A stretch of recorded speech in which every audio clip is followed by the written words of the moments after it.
Okay, hi everyone. Welcome. I'm John Fredkove, Director of Marketing for Spray Foam Worldwide. Quick little background of why we're here doing this video. We believe in uniting the industry, helping to grow responsibly while supporting applicators. We promote safety, quality installation, professionalism, and as a group of trade professionals, we've created a level of camaraderie and a sense of community that's unprecedented in the building trades. And so that's why we're here, to talk about what we learned helping one of our own on a spray foam removal job a few weeks ago in Massachusetts. So we're going to ask, how do you attempt to prevent incorrect application of foam? How do you spot issues happening when installation is happening? What did we discover on this job site that led to the need to remove up to 4 dumpsters of foam? Well, that's what this discussion is about. So this is for any spray foam applicator to improve your understanding of building science and spray foam application principles. I've got 5 gentlemen on this video call with me. They are among dozens who, on their own dime, assembled and came from around the country to be on site helping with this removal job. So I'll be asking them to reveal what they discovered on the job site and what they learned to help you avoid these issues. So I'll start with you, Evan. How did we get here? So I got a call involving insulation removal. It was pretty different because it was closed cell. The homeowner knew the foam was bad, or so he thought on the phone. So I typically think, oh, it's an HVAC issue, hopefully. So when I got out to the job, it was clear as day that there was a lot of issues going on here. There was gaps you could see directly to the roof deck. There were multiple materials sprayed. Just overall signs that multiple issues were happening here. There was a smell, just very bad foam. So the first thing I did was a core and density test. So we cored the foam, we checked it, instantly found burn spots. After talking to the homeowner, what happened is 6 inches of closed cell were applied and then 6 inches of open cell over that. The previous sprayer came back to try to remediate the foam and fix his issues. Took 6 inches of open cell out, replaced it with another 6 inches of closed cell. When he did that, he sprayed more off ratio foam, sprayed it again too thick in a pass, and basically did nothing but damage these people's home. So when I came to look at this, I knew that this project needed to be tackled by the group of the best professionals in the industry, which is us. So because this is too big for any one company to take on, because this was, like I said, the largest closed cell removal any of us have ever seen. So that's when I put a reach out to Spray Foam Worldwide. And that's when instantly Rusty Schrader and SWD responded, said, listen, we'll come out, we'll supply the foam, and we'll come out and help you remove it all. And that's when Chaz Costas, he instantly reached out and said, hey man, I got your back on this. All the industry majors reached out, many of them sitting in this room right now, many not. And they all had my back on this, which is very rare in the construction world, where other contractors that you sometimes compete against will come out and have your back. That doesn't exist anywhere else in any construction industry that I know of. And that was very special to me right off the bat. So that's where we began, right there. And it was an amazing beginning for sure. So Chaz, you got there that Friday, October 21st. Is that correct? Yes, sir. What did you see when you got to the job site? So I automatically see, being on a few jobs that have been sprayed bad and had to be removed. My first instinct is go where it started.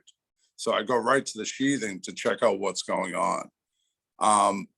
This is another good reason why guys pulling up onto job sites, new construction, residential homes, is to check your surface temperatures, the temperatures in the area that you're going to be spraying. What I first noticed is a good sign that there was a lot of moisture on the substrate right from the beginning. Just from the pinholes that were started right from the surface of the substrate and working its way out. I could tell that the hot foam just sucked the moisture in, which of course, that would start the application from failing right away. And I think that's what Evan started noticing, and the homeowners started noticing once they moved into the house and started using all the utilities, et cetera, living in the house, different things. And it just started making it break down even worse from when it was started. Mark, what about you? What did you see when you first got to the site? Well, what I saw, it was a whole bunch of a mess of everything. So when I look at a home, I try to look at it as the whole building concept. I don't look at just the envelope. I want to make sure the HVAC system's adequate. We want to make sure the roof's adequate. It's pointless to run into a house and spray it if it's going to have a new roof in the next year. You're just kind of throwing your money away. So when I saw it, I was a little curious on how are all these components working together. And my biggest question I kept asking myself, and I kept asking other guys, is where did it fail first? And I really think the first failure was the contractor maybe being rushed a little bit, didn't take the time to examine the substrate temperatures, the moisture levels that were present, because there was a lot of different signs that were happening. I mean, don't get me wrong, there was bad foam. I'm by no means trying to say other things, but there was also sheathing issues, flashing issues, and then Shadricks pointed out the HVAC system, which we found later to be a contributor to the whole house situation.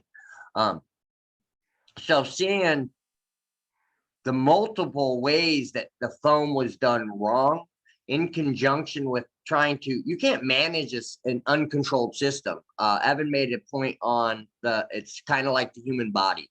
And I try to relate this to conventional insulation when I'm looking at a house. As a house wants to hyperventilate, there are multiple laws of thermodynamics that are at play. Heat rises, but heat also moves to cold. So that means heat can go down. This kind of creates a challenge for a house and can create a more kind of a hyperventilation state, which isn't healthy for us. It's not healthy for the home. So it was interesting to see and learn that the HVAC played a big role, and it kind of, even if it was perfect system, it would have had flaws because the broken envelope was allowing too much damage to occur. So it was neat seeing how all of these components together created this problem. So yeah, Shadricks, why don't you give your impression of the building science of this situation? Well, it's funny, when we first pulled up there, just a little bit of time, obviously I had never approached any job like this where we were trying to rip out 10 inches of or 8 inches of closed cell in a lot of cases. And so we had pulled out open cell before, but never closed cell. And so I knew this was going to be a huge, even with all the help that we had out there, was going to be a challenge. And so one of the times that I came down there, I noticed the guy, I didn't really know this was the owner of the house, actually, Rich, until he came by and they were talking about something and they asked me, hey, what do you think? And so I said, well, this. And so I started asking some questions, which is in our line of business for what I do with retrofit homes. Questions are power, man. Questions tell the story. They give you a storyline. They give you chronological order of things. And with just a few questions, I figured out quickly that, hey, this is definitely, as obvious as all these guys have told you, there was definitely a foam problem. There was a roof problem, flashing. There was lots of things that were going on. But one of the things he was really keyed on or the homeowner is saying, hey, I can't get the moisture content, humidity levels down in the house. And so I said, well, tell me about the build process. What all went down? And again, he shared with me that the HVAC contractor sized it when he ran the heat load test was for the whole structure, which they do that a lot in Texas. I've told you guys to save on tax money and stuff. But I said, this is a big problem here, specifically up there, as well as it would be across many regions or climate zones. And once I knew that, then it kind of got us honing in on, hey, we really do need to make sure, run the heat load test, the manual J, the S, the D. Let's make sure, like, I think you guys have already kind of figured out that there was high static pressure, the returns. Typically when we go into structures like this, we have a we have a saying in our company, it's if you're not testing, you're guessing, and that's the best you can do. For us, asking question tells the story, and from there we start to test stuff. And yeah, it was, I'll be honest with you guys, it's been many moons. I've been in the industry almost 26 years, and I haven't worked that hard in a long time, but it was so cool to see everybody, as hard as we were working, still just had a great spirit, man. We were all listening to music, talking, laughing, joking, almost getting hit in the head with hammers. I mean, there's some stuff you just can't avoid. And they always put me in the tight little spots because I'm the little guy. But ultimately, guys, I'll be honest, it was truly a great experience. But more importantly, now we've got the ship turned around. We know some of the issues. We're finding the failures. Now, more than ever, guys, hopefully we can see from this, there were multiple different things that were causing issues, but it's education. It's talking to your homeowner. Don't, kind of like what Mark said it perfectly. Don't just go into the situation going, oh, me spray foam, me foamer, like, guys, slow down a little bit and go, hey, let me think about, is spray foam the best for this application? And I know you, in a lot of cases, I will tell the customer, spray foam is not the best in this application. I know it hurts me because that's what I've been foaming for a long time.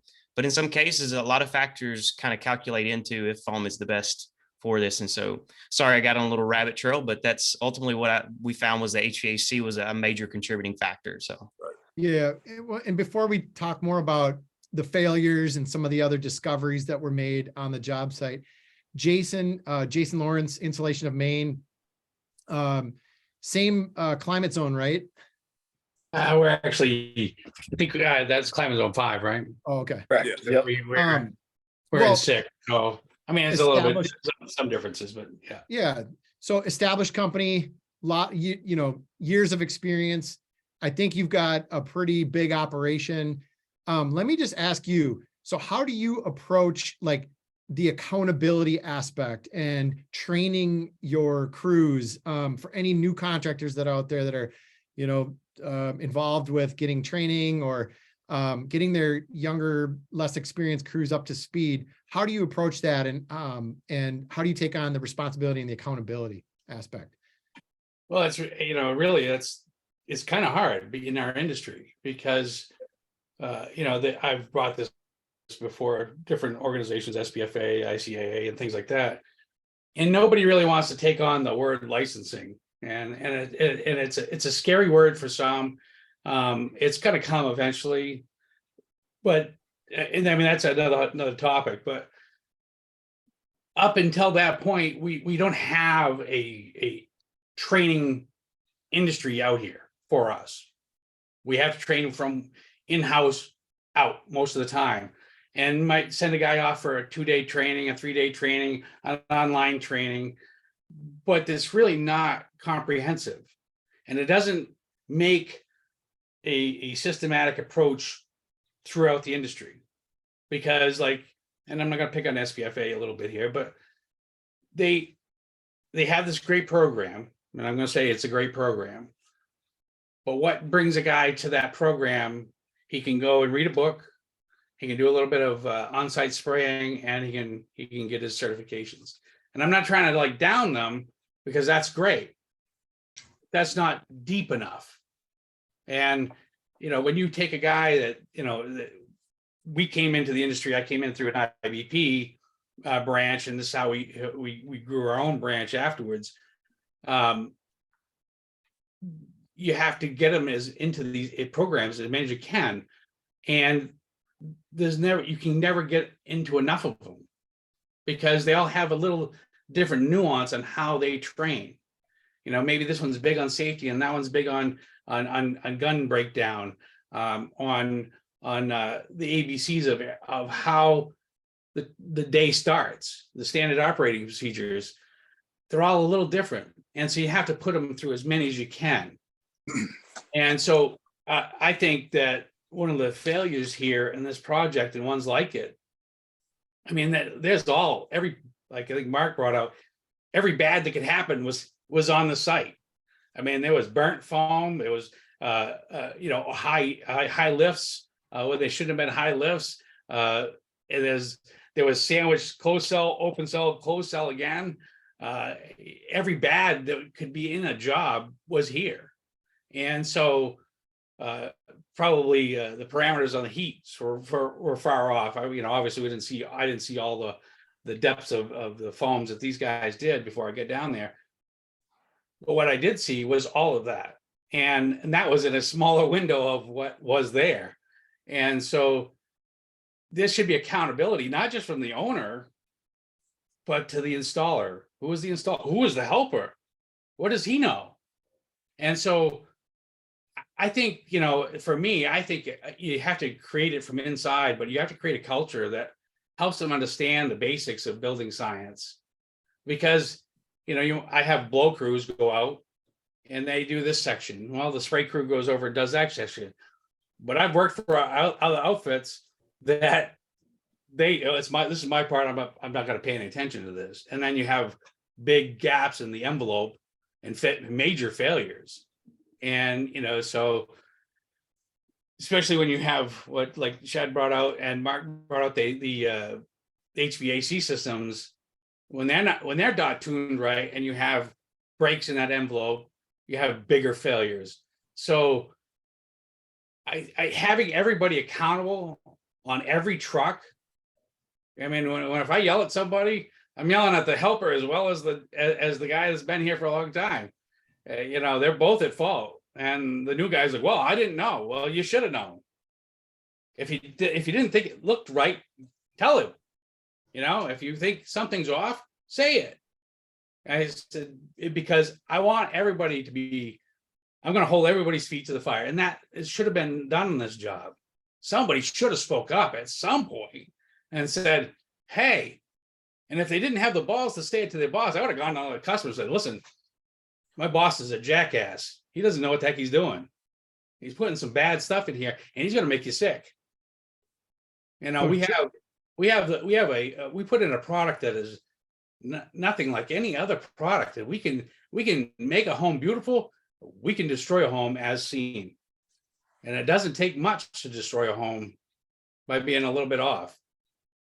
So Chaz, you've been around, a lot of crews, a lot of installers in your career. What's your response to what Jason was saying as far as accountability and training and some of those elements? It's so true. Everything Jason has said, like it begins, and also the owner of the business has to take accountability. Like everybody hears it starts in the drum. It also starts in the shop where we got to make sure, like this particular job, it was done in November, wide open. Anybody that knows New England, moisture as heck. You guys seen some of the videos the following days after we were done. It was wet as hell there. It starts in the main core of a business. As Jason says, I know Jason's guys. I know how Jason trains his guys. It comes from inner. Like if Jason didn't explain a lot of these, I don't want to down anybody because they do their best with training. They're limited a few days. And you depending on these guys to absorb, like it takes a few years to get it. From storing your material in the right temperatures from your shop to making sure you got them warm enough so when you drive to the job an hour or plus, it's still around 50 degrees, easier for the machine. You're not forcing cold chemical through a machine and depending on the machine to heat it up through. Yes, the machine will heat it up through, but in reality, it's forcing it. Nothing should be forced. Everything from checking substrates, the job preparation when you get there, has it been heated to have your substrates to 50 degrees? Do your guys even know your substrates need to be at 50 degrees? It's so much detailed than just going to those 3-day classes and coming back and pulling the trigger because there's a whole system. And again, I'm a firm believer when the insulation contractors come out, granted fiber, foam, everybody should be talking about the whole system of the envelope because it matters. It matters. And also sometimes the size of the families that are in there. Are you plant lovers, right? If you have a whole bunch of plants in there, how much oxygen is being created more than a normal household? There's a whole bunch of things that need to be taught and put in place so you can move you start great, you end great. If you start shitty, you're going to end shitty, no matter what trade it is. Foam, a little bit more particular about it, right? And again, coming back from 95 and knowing where I started to where we are now, I wish I had the ability to reach out to all these guys. I'm a firm believer saying, reach out to anybody, all these OGs that are out there. It's going to help if you have questions. And in reality, a lot of guys don't know the spraying on cold surface, and that's why their foam is acting weird, or too hot surfaces, etc. It's something that needs to be taught. I totally agree with Jason. Eventually, things are going to be regulated. Do we want them as aggressive as Canada? Probably not. But I mean, it is what it is. This is our career. We have to follow the path where this is going in the future, right? And again, not to have an application like this happen all over the world, because it's like people. I don't think people get. It wasn't like a little small area. It was this whole roof line. There wasn't an inch of good foam in that place. And it could have been stopped. Like Jason said, somebody could have said something. I don't believe how it was so bad. Like, I know the applicator knew what was happening while it was going on. Again, like Evan said, he's seen shrinkage and they try to touch it up. I seen the shrinkage plus open cell behind it. So it's like, when they came back to do the hybrid, was it already pulled back and they just blatantly just shot it in there? I'm going to say, yeah, because that's what we've seen, right? But it's very important. You got to start from the beginning. And in reality, we got to depend on the owners of the companies to teach these things to their guys. If they're not going to send their guys to training over and over again, it's tedious, it costs some money, but know what? It's going to benefit you and your company in the future. But if you can't depend on your own owner of the business training you the right way, there's something wrong. And that's where I agree with the regulations and the certificates and the licensing. Because you know what? Down deep inside, I know you're only as good as your leader of your ship, right? It is what it is. You know, guys, young sprayers get into the spraying foam because you can make good money at it. But again, if you're just throwing the gun and tossed out there to do it, you don't know all the fine details. Basically just like a doctor, you know, you throw a doctor in to operate on you. How successful you think your operation is going to be, right? So again, due diligence with the owners of companies.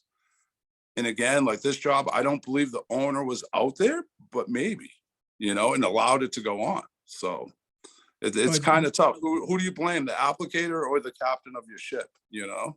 Yeah, and you made a good point about reaching out to other guys in this industry. We've got now, you know, Facebook groups and the SPFA convention, the ICA convention, you know, going to these events, interacting in the Spray Foam Worldwide community, reaching out. It's not like you're going to put somebody out, right? If they can't help you, they're going to probably know someone who can help you, and they'll be glad to make an introduction, whether it's a supplier, manufacturer, or another contractor. I think that part is clear. I'd like to make another point on education too. Yeah. In this industry, so many of us like to tell ourselves that, oh, we know everything. Well, you need to be constantly learning in this industry. And the day you're not learning in this industry is the day you need to walk away from this industry. And this was a perfect example of somebody who clearly thought they knew everything and they did not. Because the more issues we found here, the more was blatant example of an installer knowing when he should have walked away, and he chose not to. So that's the other thing. They did walk away from the industry. You can't put the pressure on your installers too hard to get a job done, because look at what it may cause. If you say, oh, you only have 2 days to do this job and it's a 3-day job, well, guess what? Maybe he's spraying a 7-inch pass to speed up that job to get it done. And maybe it's going to come back and bite you further down the line. So that's the other thing that as business owners, we need to look at and hold ourselves accountable, because if we're pushing our guys too hard and too fast, look at what they may do. So we have to look at it not only from training, but how we're treating them, because if we push them too hard, this is what they may very well do.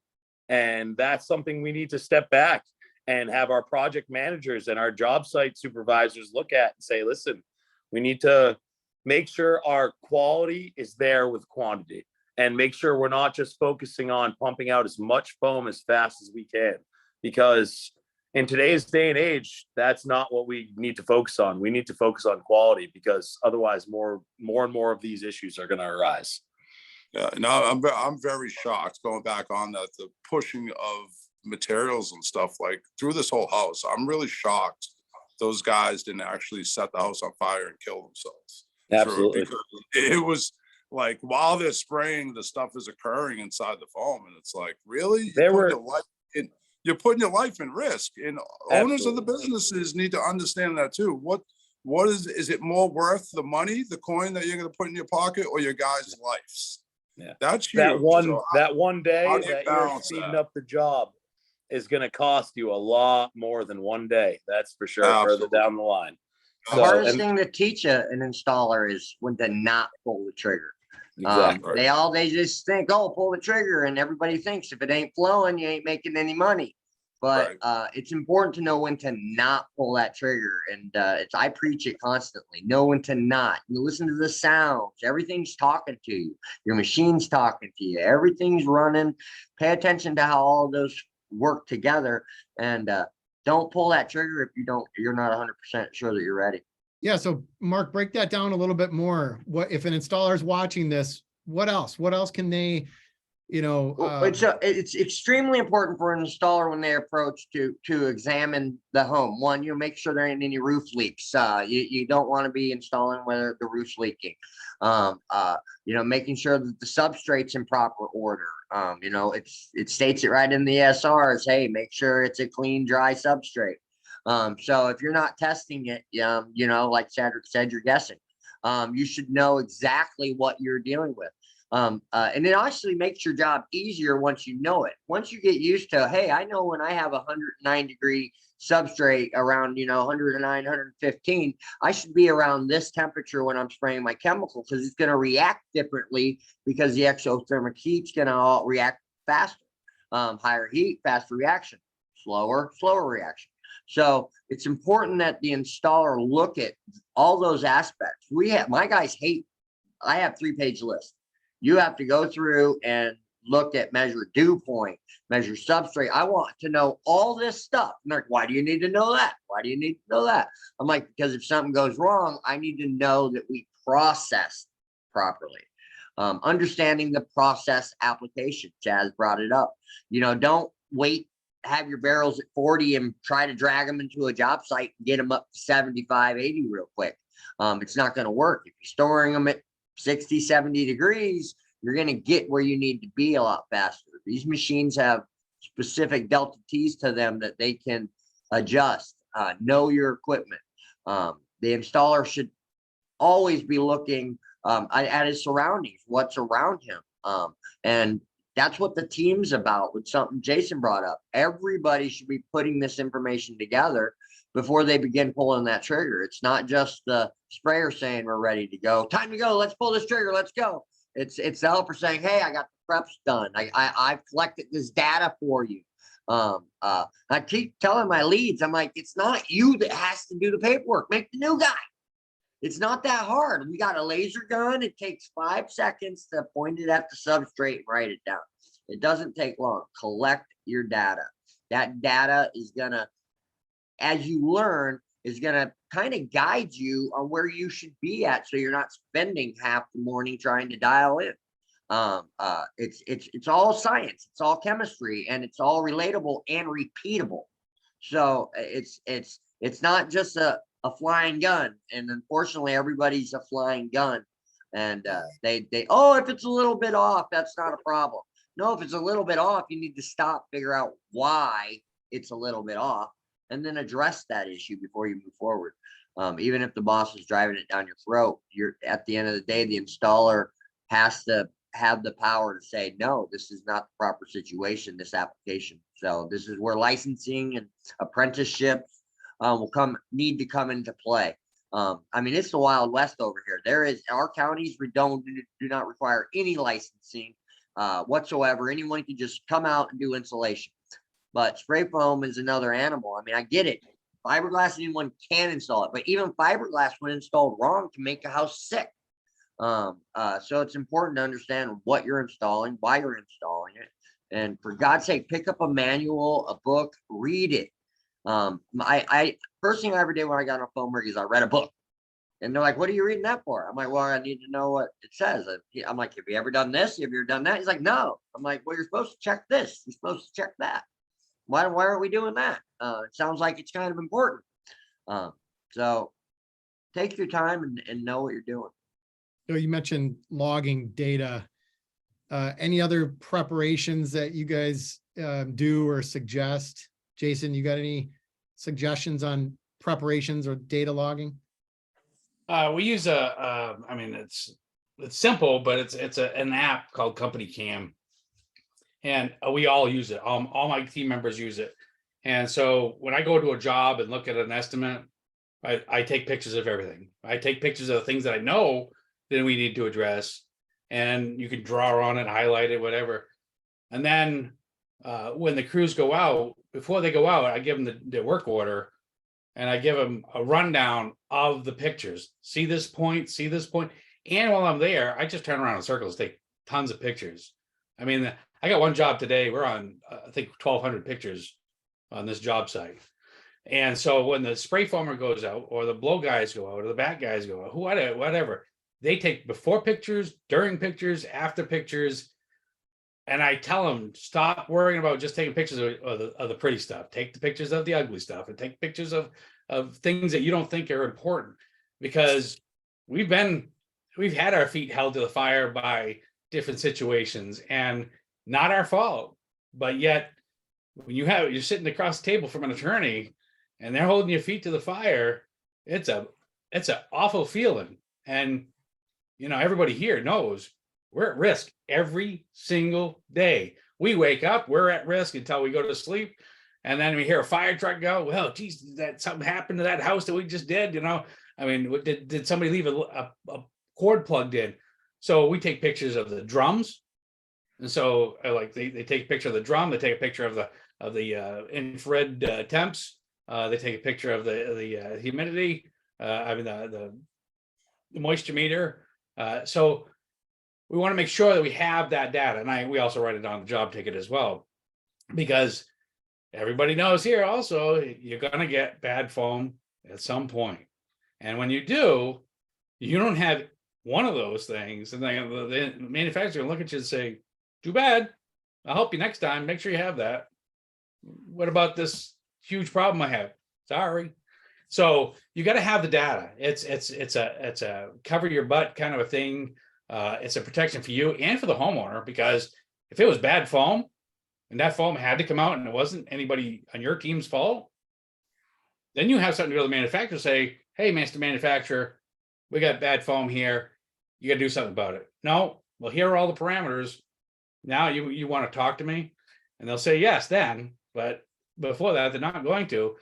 And if you don't, like the stories that we're hearing out of Massachusetts there, insurances aren't going to cover bad foam, bad applications.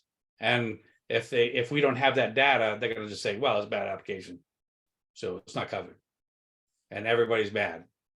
And so then we end up in a predicament, well, not like this, but could be in a similar vein. So we really got to have that data, and that should be taught from day one. I don't think it is enough. I don't think it's stressed enough to make sure that the guys know what they're running into. We sprayed foam and a couple weeks ago, and the substrate was not liking the foam, and it was at 17%. Well, see, the data says you could go up to 19 on this particular product, but it didn't like it. So we had to throw the heat to it and dry the place out more and for it to work. But they wouldn't have known that if they didn't do the steps. Like Shad said, it would be guessing. You got nothing to stand on. So Evan, where are we at now? So what's going on with this job site? Okay, the last couple of days, what's going me and forward? my HVAC guy have gone through it. and we've decided that there's basically all the return lines on the house are too small. So major HVAC issues. This house was the perfect storm, you could call it.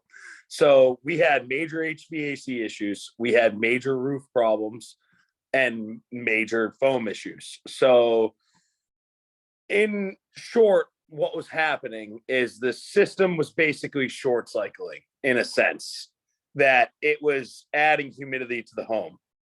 The HVAC system was not creating enough of an airflow to suck the humidity out of the house. So this goes back to something Shadricks said, is ask questions. One of the first things I noticed when I went to that job, I asked Rich, what kind of humidity issues do you see? Before I even went up into the attic and looked at the foam, he says, oh, well, I can take a towel every day to every one of my windows during the winter and wipe water off of all the windows in the whole house. I screamed inside, you know what I mean? Because that right there, huge red flag. Okay. First thing my HVAC guy asked him, when your system kicks on, does it whistle? Actually, yeah, it does whistle. My HVAC guy goes, huge red flag right there. There were very simple red flags just by walking in the door and asking questions. One of the best things you can do with a homeowner is ask questions. Try to figure out what's going on in the home before you even look around, because a lot of the times you can get a lot of the story right from the homeowner right then, because they're living there. They know what's going on. And that right there, I mean, that telltale sign tells you right there, there's a problem with the HVAC, definitely. And the second I looked at the insulation, there was a problem with the insulation. When we got all the foam exposed and down to the roof deck, none of us were surprised we found problems with the roof. When you run into a house like this, chances are the builder had a very lack of understanding when it comes to building science. And that shines clear on projects like this. So now we are going to take care of that HVAC issue. We are going to replace that parts of the sheathing of the roof deck, replace the roof, and then we're going to foam it with some beautiful SWD foam and make it the way it was supposed to be. But we're going to make it a healthier home the way it was supposed to be, not the toxic home it was when we found it. So that's the goal here. And without Spray Foam Worldwide and all you guys, none of this would have been possible. So Anyone that's have where any we're at, John. comments about what they've learned or what you think other people can learn from this particular So removal? what I've talked to a lot of sprayers and a lot of people that have come and looked at this, exactly all beats back to what Jason Lawrence comes down to, which is accountability. Okay. They have looked at this job and they now realize that, okay, I'm not just making a leaky spot in someone's home. I can actually make it toxic. And that hit home with a lot of people, you know what I mean? Because we can take a healthy home. My company was started to create a healthier living environment. That's where my father started this company. And I live by those words. So, and all of us need to live by those words, because in theory, that's why we all got into this business, is to create a healthier living environment for all the people we work for. And we have to stay on top of that. And this job has brought out accountability to the sense where it's shown people that, okay, we really can affect somebody's lives. We can hurt 4 little kids. We can hurt somebody's family if we aren't careful. You know what I mean? Thank God we found this when we did, because 10 years of living in a house like this down the line may have been detrimental to them. And thank goodness it hasn't been, because we found it early enough. But either way, we have to hold ourselves accountable. And like you guys said, know, and like when Mark said, know when to put the gun down, because we do as sprayers. If you don't know when to put the gun down, then it all comes back to you need to go back and get better training. And that comes back to your boss doing a better job with you in general. You know what I mean? So all of us need to sit back and look at the bigger picture and realize that this isn't just a building envelope. This can be somebody's life we mess with. So that's why we all need to hold ourselves accountable. You know what I mean? Like I said, we need to grow and learn with the industry, because there is no better way to create a healthy home than spray foam insulation. So we need to continue at it and to continue to make this world a healthier and brighter place, because one of the many reasons I'm also in it is we're called EnviroSafe Foam. What's the best way to reduce emissions? Not making electric cars. It's by cutting down heating costs. Okay. I'm done with the electric cars, guys. So, but that's where we're at, is just to bring a light to the industry to show, listen, this was a job that brought us all together and shows us that this industry is better than every other construction industry there is. But we have problems.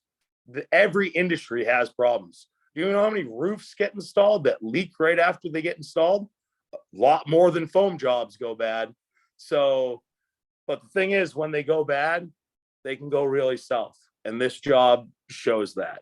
So let's hold ourselves more accountable and really just strike down on that training, because it's easy. You know what I mean? We just got to continue at it, and you got to keep learning. And the day we stop learning, like I said before, is the day we need to bow out of this industry, because I learned something from one of you guys every day. So, and that's how I view life in general. You got to continue to learn. The day you're not, I'm ready to meet my maker. So. Well, let's, yeah, everyone keep asking questions. And, before we wrap up here, I just wanted to say, on behalf of Spray Foam Worldwide and, Evan, thank you, Chaz, Mark, Shadrick, Jason, for agreeing to come on this Zoom call and talk about this, be honest and transparent, and, break down what we learned, to benefit others. And thank you for your sacrifice, not just you all, but the several dozens of contractors from around the country, the US, and even the Canada, and even the UK, that took time and sacrifice to go and help Evan out on this job site to help make it right for this family. We sincerely appreciate it. So thank you. It's an amazing thing we all accomplished together. And when we all work together as an industry, it really shows that how special it really is. So, and we need to continue at it. So. Absolutely. John, thank you. And Spray Foam Worldwide leading the way. If it wasn't for you guys, like we grind for the whole system, right? For a better tomorrow. That's huge to us. Well, And again, anybody watching, please feel free to reach out to any of us. And again, like John said, if we don't know, we can find somebody that has the answer for you, right? Exactly. Together, we are the most powerful group of knowledge there is in this industry. So let's use each other, because we can do nothing but grow and get stronger. So, and that's what we need to continue to do as an industry. So. And if you're listening right now and you've got problems or issues, not only do you have a community of support that you can reach out to us, but, there's a good chance that you've got expertise and experience that you can share with others. So don't be afraid to make a post on Spray Foam Worldwide, and share some of your knowledge. You never know who it could help. So thank you very much again, you guys. Appreciate it. We'll end the Zoom call. Thank you for having us. Thank you, John. Have a good night. Appreciate it. John. Appreciate you.